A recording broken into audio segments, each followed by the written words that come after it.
Hello, my name is Max Philpott and I'll be talking to you today about marine counter-pollution. There are three main forms of response to marine pollution, one being prevention, two being immediate response, and three being longer term response. To start talking off, I'll talk about number one, prevention. It is known as the best response to pollution as preventing the event from occurring.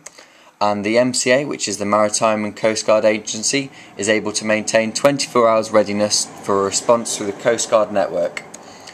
Number two, which is immediate, the main issue is the search and rescue of the crew on board. And last but not least, the longer term response, where the main concern is the salvage and clean up.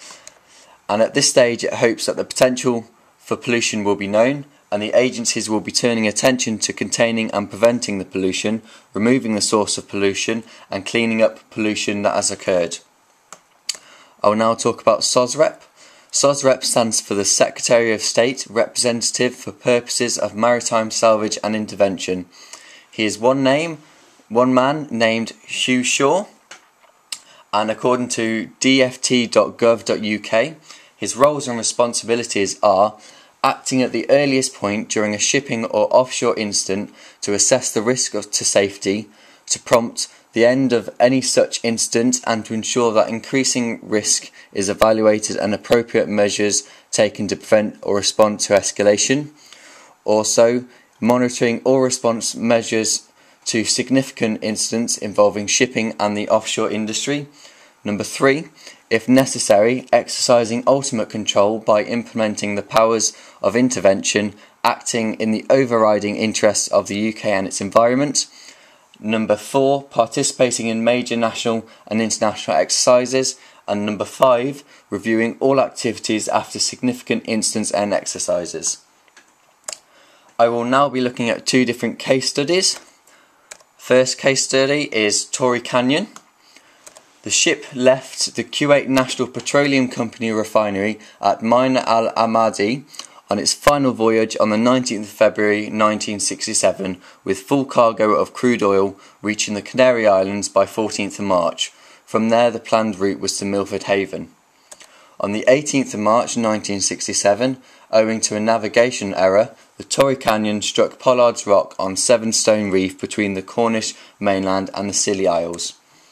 It is the largest vessel to be wrecked at its time, with over 117,000 tonnes of Kuwait oil was spilled into the sea.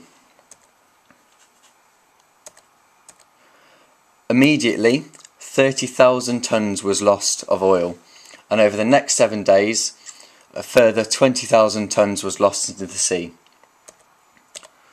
In aid of recovering, the boat was attempted to be dragged off the rocks, resulting in 50,000 more tonnes of oil being spilt, and ended off the RAF bombed the tanker to burn off the remaining 17,000 tonnes of fuel.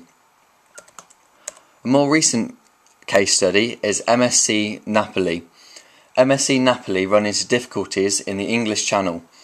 Severe gale force winds and a huge wave causes serious damage to Napoli's hull, including a crack in one side and the flooding of the engine room. 103 containers fell into the sea, including several BMW motorcycles, empty wine cases, nappies, perfumes and car parts. 200 people scavenged the flotsam on the beach. And finally, oil spilt 5 miles to the northeast into the sea, affecting some of the birds.